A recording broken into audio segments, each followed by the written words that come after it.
Hello, everyone. My name is Denise Scales, and I am a descendant of DeWitt, Nebraska. And we began by telling this untold story of Black homesteaders in Nebraska. But we discovered it was more than Nebraska and that it was the microcosm of the Black experience. So visit our website at descendantofdewittynebraska.org multimedia experience. Today, we will have guest speaker Rita Cooper and her daughter Brittany, and they will be discussing rediscovering their Gullah Geechee heritage. So, Rita, the floor is yours, and if you have any questions, just go ahead and chime in. Rita, thank you for your time today. Okay. Hi, everyone. This is kind of a new experience for me, so bear with me. But my daughter kind of helped me out, Brittany, because this is her genre. This is what she does. And so the first question she asked me to talk about is what sparked my interest in ancestry and when I got started. So my mom and dad were from Savannah, Georgia.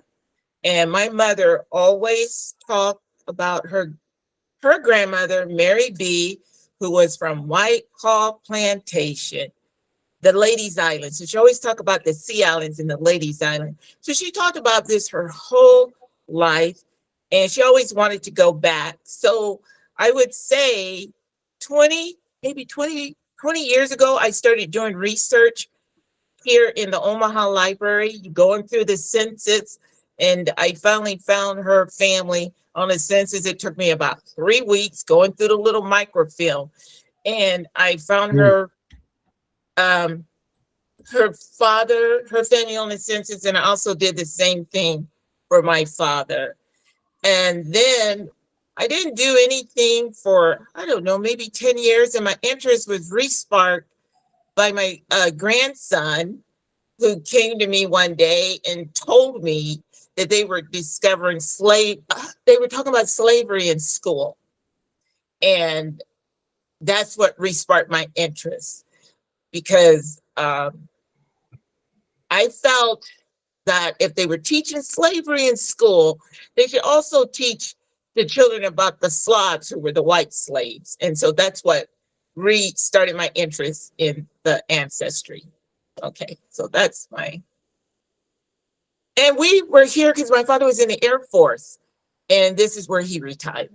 And so that's how the Coopers and the Vineyards ended up in Omaha, so far from the islands and Georgia.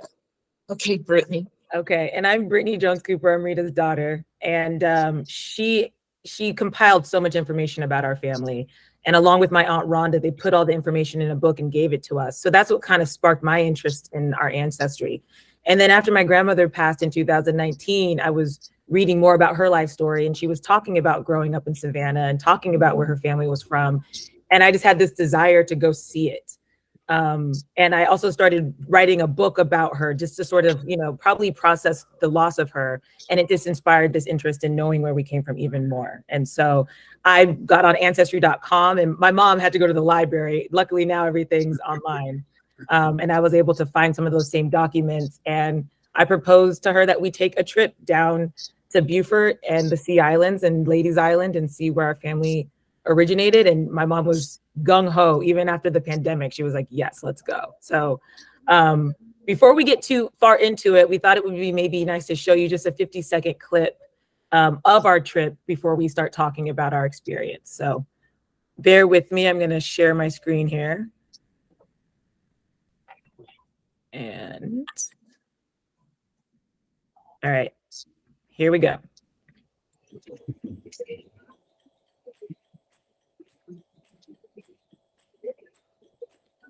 Take me outside, sit in the green garden. Nobody out there, but it's okay now.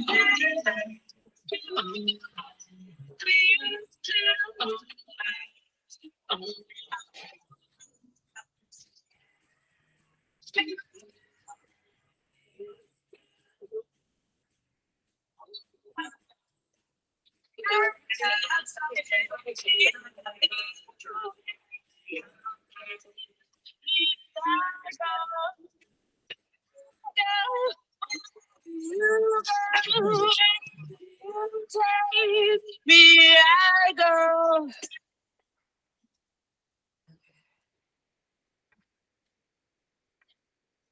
Okay, so that was our trip down to Beaufort. We went to the Gullah Geechee Heritage Days Festival, which happens every November on St. Helena's Island. So just to jump in really quick, Mom, just for people who are unfamiliar with Gullah Geechee, Gullah and Geechee are the same thing. Gullah refers to the enslaved Africans who are in North Carolina and South Carolina. Geechee is what they called them in Georgia and Florida, but it's the same people. And essentially, there's just this rich culture of music, food, and spirituality that was able to be maintained over the years because the Sea Islands were in isolation. So the formerly enslaved were able to maintain their traditions over time, which is why we still have them today. So that's just like a little brief overview. Mom, I want to throw it back to you. When we got down to Beaufort, what was your first impression of the area? My first impression, it is like a retirement community. So everything is walkable, it's peaceful, it's serene on that side. That's how I found it. It would be a wonderful place to retire. So yeah, that was my impression. Yeah. And I think we were really, as we were driving from Savannah to Beaufort, there was a ton of land for sale. Yeah. And we understand now for the Geechee people in that region, that's a point of contention. Actually, right now on St. Helena's Island, they're fighting against development because a lot of people are coming in and wanting to build hunting reserves and golf courses on what is really sacred land. So we were able to see that as we were driving in, that a lot of this land is for sale, and the ways they're using it doesn't necessarily benefit the Geechee descendants in that region. So that was my first impression. And I also think that some of the people are losing their land because of the taxes. It's not their inability to pay their taxes. So it's sad. And they're building these huge housing developments there. Yeah. And the distance from Savannah to Beaufort would be almost like driving from Omaha to Lincoln, maybe. Yeah. And that whole area was just this beautiful tall tree line, but you saw for sale signs all the way. So that was impactful just to notice that. And it's incredibly impactful as well because, you know, a lot of formerly enslaved people never got land, but a fair amount of Geechee people did on the Sea Islands. That was one of the early places where they were trying out the idea of giving the formerly enslaved land. So when we went to the Penn Center, the woman running the museum, her family still had the land that they were originally given. But as my mom said, over the years, a lot of these families have been intimidated out of their land, pressured out of their land, taxed out of their land. So it felt extra important, I think, for us to just go put our feet in the soil because that land really did belong to the Geechee for a long time. Go ahead. So how did you feel when you actually walked on to, whose land was it? Your grandmother's land or property, or explain that? Well, we're going to get to that. Do you want us just to get now? No, we'll get to that for sure. I think that's a great question. But overall, our feeling, I just want to add to when we went to the visitor center in Beaufort, you know, yes, we were there tracing my grandmother's lineage. So it would be her mother, her mother's mother, and back that way. So my grandmother was incredibly important in my life and obviously my mother's life. And when we went to the visitor center, there was a woman who sort of looked like my grandmother. And so it felt like we were being welcomed to the region. You know, I don't know if she was a distant cousin or maybe just looked like us, but I think we felt at home pretty quickly in the region. Would you agree? I would, and I'll back it up to the Beaufort. So when I would do my research online in the library, you know, in order to get to the islands, the Sea Islands, you had to cross the bridge. So that was the most impactful part for me. I always wanted to get to that bridge, cross that bridge, and get to the Sea Islands. So that's where Brittany showed me with that big smile. So it was, she helped me make that happen. I actually was able to cross the bridge, and when you cross that bridge, you're over into the Sea Island. And yeah, I really appreciate that I was able to, make a dream come true. Yeah. The bridge Yeah. is super important too. As we mentioned earlier, the Gullah lived in isolation, which is one of the reasons they were able to really maintain their culture. And so I don't think the first bridge was built from Beaufort to the Sea Islands until 1927.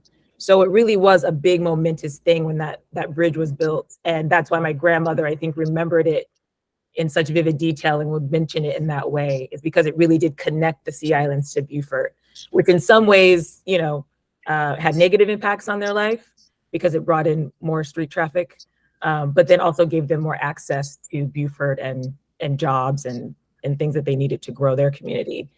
So we went down there for the Penn Center Heritage Days, and it's a 3-day celebration, and it starts at the Penn Center. And the Penn Center was the first school in the South for the formerly enslaved, and it was founded in 1862, so before the war ended. As I mentioned, they were using this area, like the Port Royal experiment, to really try out what to do with newly freed Black Americans. So the Penn Center is an incredibly important place. Mom, do you have anything to add about what we experienced there? Well, we just walked around the area, and you're going to get to the symposium part? You can just get into whatever you want to talk about. Yeah. Okay, so we attended a symposium on Friday, and they had we visited people who are making a cultural connection with the people in Sierra Leone, because they feel like that's where some of the Gullah Geechee came from. From my recent research, I'm finding it's only like 6%, but they want to make a connection and have tourism for people going from South Carolina to Sierra Leone and Sierra Leone back, and helping build up their culture. But the symposium was good, and they showed a documentary called Gullah Roots, which you might be able to find online if you look for that. So, we just went, they had speakers. I can't remember all the speakers' name. Brittany, do you remember? It's not really crucial. Yeah, so they had the speakers, we had a breakfast, and then the most impactful part was that a park ranger came on, and he said that he shared with us that the 1890 veteran census is still available, so that you could use that for research. And so a lot of the other censuses of that time were burned or were lost in a fire, but the 1890 census is available, and you can find it online if you look. You can find it if you're looking for it. So Brittany reminded me of that, so I thought that was pretty important. Yeah, the park ranger came from the Reconstruction Museum that they have in downtown Beaufort. Again, if you go to downtown Beaufort, it's, I think, a really great resource. Because like my mom said, in 1890, most of the census records are gone, but they do have certain records there, including the veterans, which I thought was super important. A lot of us have ancestors who fought, and it's hard to sort of trace that. So to know that that exists was incredibly powerful. And one more name, I guess, if you're interested in learning more, her name was Anita Prather. She was one of the women who spoke at the symposium, and she's a Gullah culture storyteller. So she does a lot of work in art and music and theater to continue on the traditions and the stories of the Gullah people.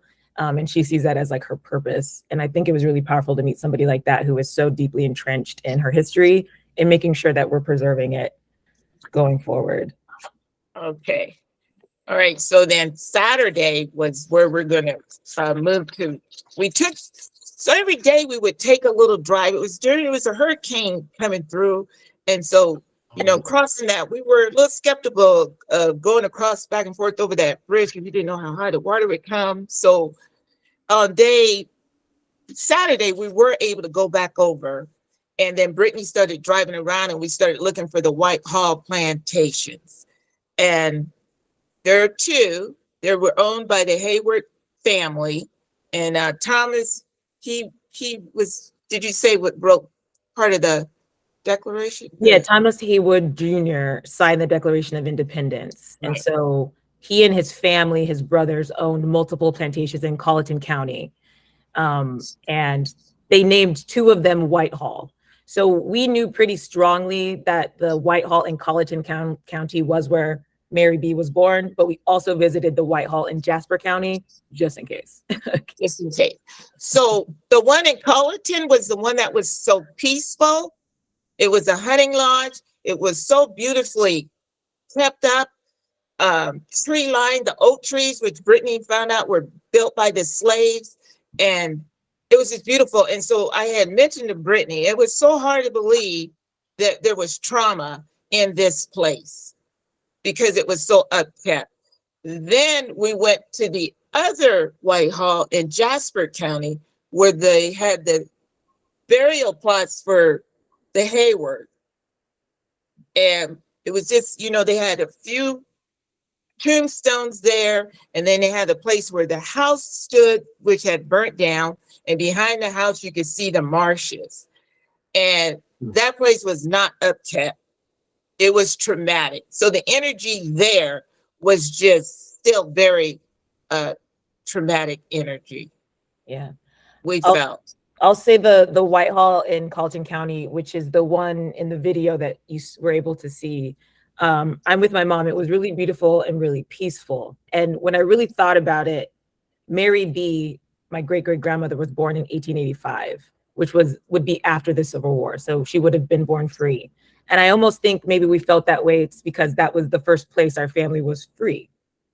After I kind of thought about it, because it did feel warmer than you would think it would feel, but it was also where they were starting their lives as free Americans. So that's sort of the reason I maybe felt that way. And then in Jasper County, when we visited the other Whitehall, it was next to Old House. So my mom's actually talking about the Old House plantation, which was their big money-making plantation. And the vibe was, like she said, very traumatic. You could feel energetically, we actually felt unsafe. When I pulled up, my mom was kind of like, let's get out of here. And I said, okay, wait. We drove all this way. I'm Googling to make sure that it is public land, that we can go on and nobody's going to get shot. But we saw this guy kind of rolling up on an ATV, and my mom was like, go, like, get out of here. Because that's how charged the space feels. It's really giving you credit to your being in touch with the land, and it just really didn't feel like a welcoming place. But we did go onto the land, and we got to kind of observe what life could have been like. And it was a powerful experience, I think, for both of us. And remember, Brittany, there's two sides to the family. There's the father's side. And I thought about that recently. And that's where I think the other people were there, on that land. When I thought about it, that, they were the ones, because, if you're looking also for records for your family or anywhere in the South, a lot of those records are preserved in universities.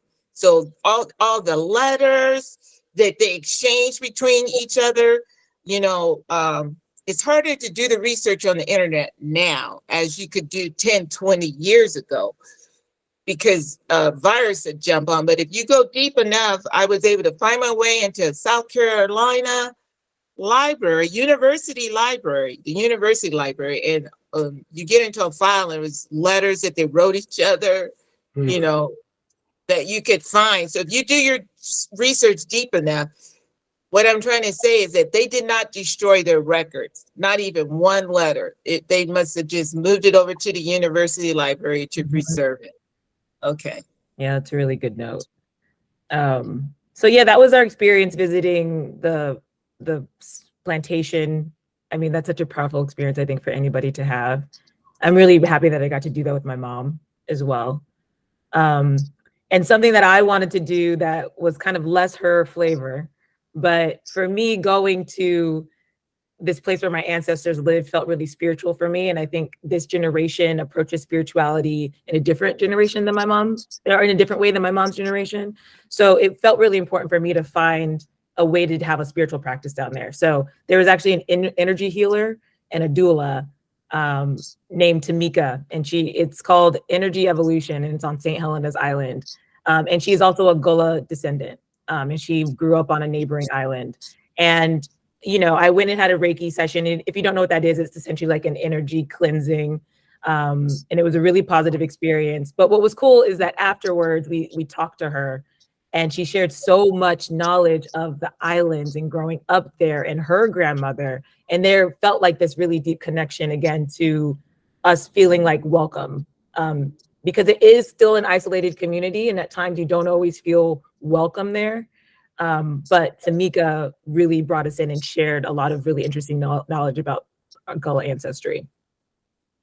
Mom. And the part where they feel that you have to be appointed by one of the, what would you call it? They have different spiritual leaders. Yeah, you have to be appointed by one of their spiritual leaders from the Gullah tribe, because I believe they're a tribe now, in order to practice that. So they're very protective of their roots, their heritage, their environment. And they don't want just anybody coming in and saying, I'm Gullah Geechee. So they are very protected. So what we're saying was the young lady was not necessarily accepted. Mm-hmm. So, but we understand why.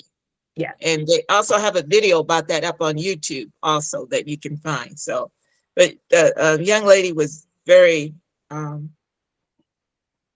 like her. I didn't let her do anything with me though. We don't do that. From where my generation, and she kept trying. I'm like, yeah. Okay.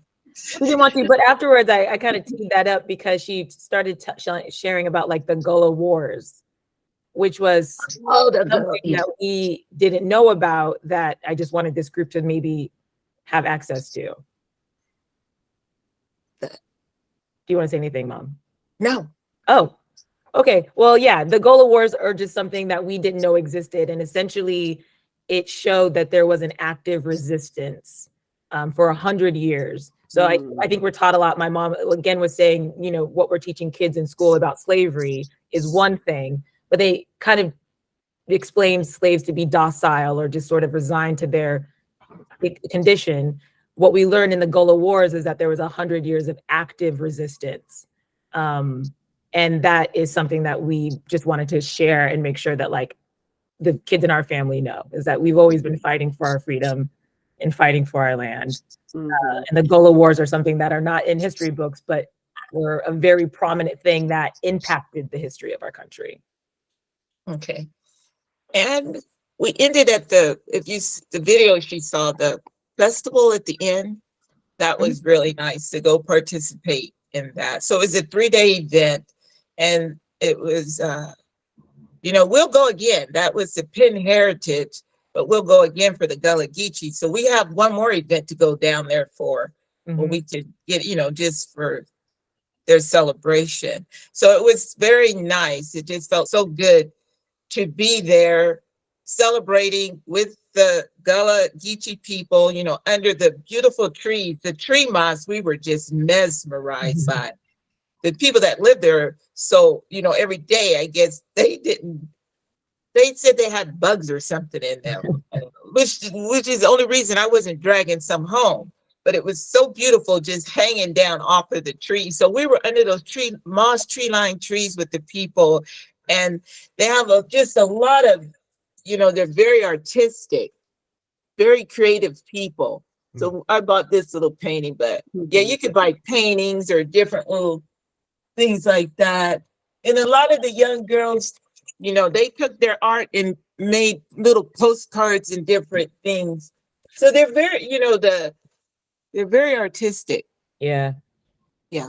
It's a really rich artistic culture. They make these sweetwater baskets, which the Gullah are known for their sweetwater baskets, which are also really beautiful. And then, they say that the food, the music, and the spirituality has really impacted a lot of things in the African-American experience, comes from the Geechee Gullah. So then we ended the trip in Savannah, where both of my grandparents were born.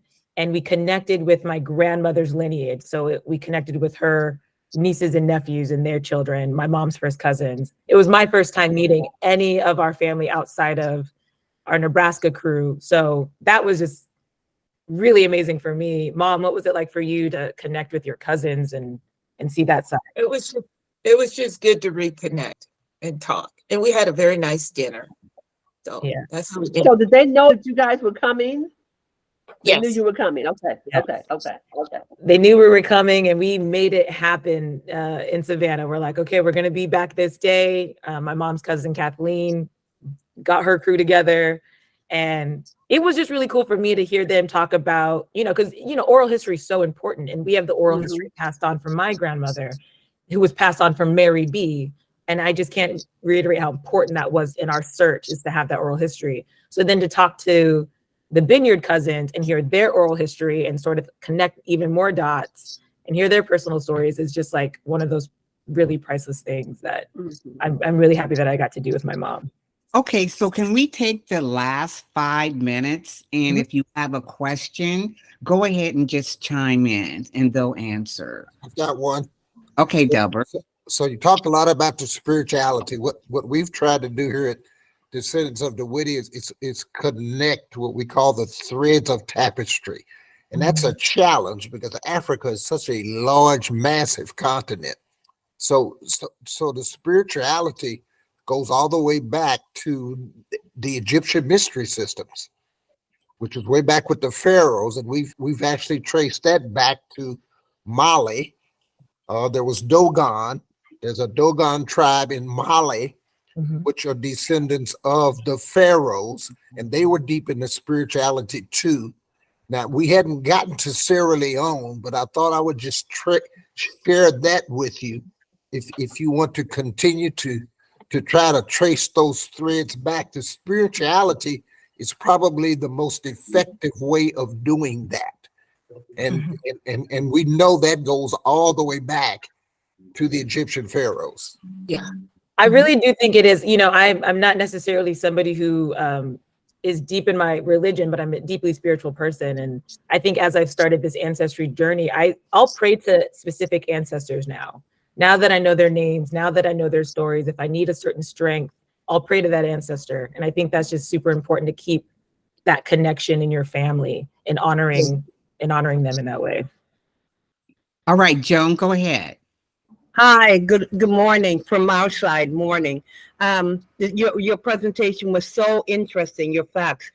I went to one or two of the islands off South Carolina. I think one was St. Helena. And what hit me so strongly was their sense of protection. And this was about 20 years ago. I went to church. My husband and I found a small local church and went one Sunday. And they were welcoming, but not recruiting my interest.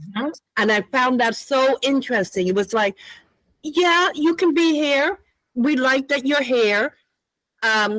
But we're not going to spill anything really deep because we don't know you. And as black as I am, I know you can't see me. I'm not in the light. I'm on the darker side. And that was profound to me.